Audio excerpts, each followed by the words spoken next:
Today we celebrate the Feast of Christ the King.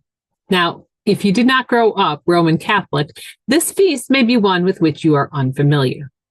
And there is a lot of debate within the Episcopal Church whether we should even recognize the Feast of Christ the King as an Episcopal holiday. It is not our feast day. It is a Roman Catholic feast day. It is not very old, not even 100 years until next year, long after the schism between the Anglican Church and Rome. 150 years after the Episcopal Church became independent from the Church of England. The Feast of Christ the King was instituted by a pope, Pope Pius XI, very much in reaction to what he saw as the end of the world. Over 50 years earlier, the Italian nationalists had taken the city of Rome after the French troops who had been guarding the gates of the city withdrew in the middle of the First Vatican Council to go fight in the Franco-Prussian War. With this act, the Pope went from being the king of the Papal States, including the city of Rome, but also vast tracts of land throughout central and northern Italy, to being the ruler of a small gated village within the city of Rome. The Pope at the time declared himself to be a prisoner, and the bishops who had gathered in the council left without ever closing the council. Over the successive decades, the popes continued to be frustrated by their loss of temporal wealth and power. And this frustration led to a disengagement between the Pope and non-monarchical governments in particular. Then came World War I. 40 million people, men, women, and children, died because of what was ultimately a power struggle among Queen Victoria's family. An entire generation of young men were either dead or horribly disfigured in body, spirit, and mind.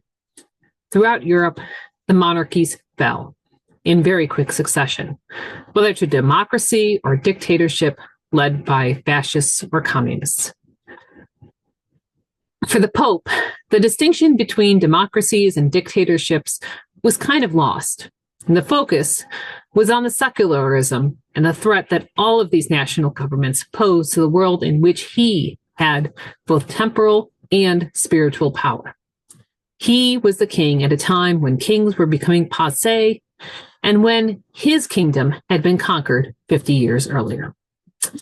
Now, looking to the scriptures, the Pope looked to the title of Christ the King to bolster the notion that kings are the way that God intended the earthly world to be organized. The feast day was developed, in other words, to justify the earthly power of an earthly king. But in order to have a feast day, you need to have scriptures. And so scriptures were chosen and put into the official lectionary of the Roman Catholic Church in accordance with the Feast of Christ the King.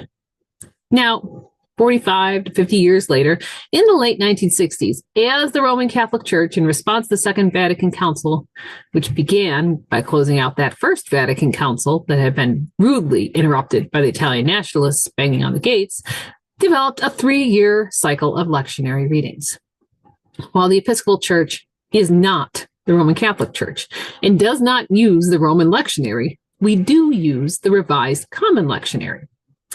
The Revised Common Lectionary is a lectionary developed in consultation with the United States Conference of Catholic Bishops and the Canadian Conference of Catholic Bishops by Lutheran, Episcopal, Presbyterian, Canadian Anglican, and Methodist scholars and bishops, and which uses the Roman Catholic Lectionary as a starting point.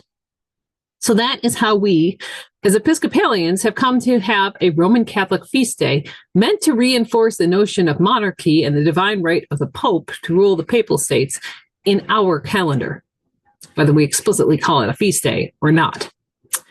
But, as Isaiah reminds us, my thoughts are not your thoughts. Neither are your ways my ways, declares the Lord. The heavens are higher than the earth, so are my ways higher than your ways, and my thoughts than your thoughts. The Pope may have tried to reinforce secular power, but the scriptures that speak to Christ as king speak of a different type of rule, one that is not of this world, and one marked not by walls and borders, but by those who belong to the truth.